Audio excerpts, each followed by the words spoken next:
রাজধানী তেজতুরী বাজার এলাকায় স্বেচ্ছাসেবক দলের নেতা আজিজুর রহমান মুসাব্বির হত্যার নেপথ্য কারণ উদ্ঘাটন করেছে গোয়েন্দা পুলিশ।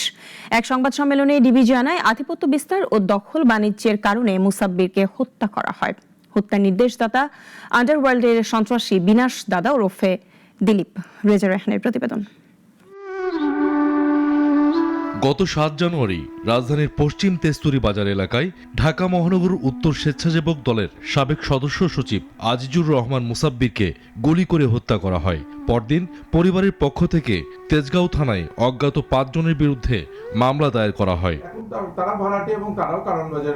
শনিবার সকালে ডিএমপির মিডিয়া সেন্টারে মামলাটির অগ্রগতি জানাতে সংবাদ সম্মেলনের আয়োজন করে ডিবি। আমরা একাধিক টিম রাজধানী ঢাকা, মানিকগঞ্জ, ময়মনসিংহ, নেত্রকোনা জেলায় ধারাবাহিক অপারেশন পরিচালনা করে এবং এই ঘটনার সাথে শুটিং ইনসিডেন্টে সরাসরি জড়িত থাকা শুটার জিন্নাত, সমন্বয়কারী, এই ঘটনা যে সমন্বয় করেছিল সে বিল্লাল, তারপরে ঘটনা সংগঠনের পর তাদের আত্মগোপনের সহায়তাকারী আব্দুল কাদের ও ঘটনা যে রেকি করেছিল সেই রিয়াজকে গ্রেপ্তার করি।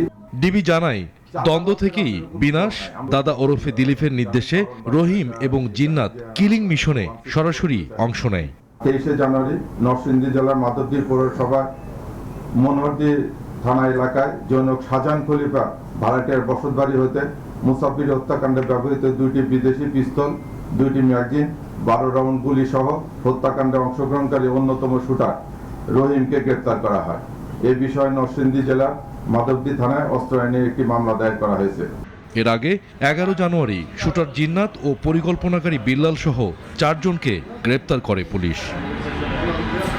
রেজা রায়হান, নাগরিক, ঢাকা।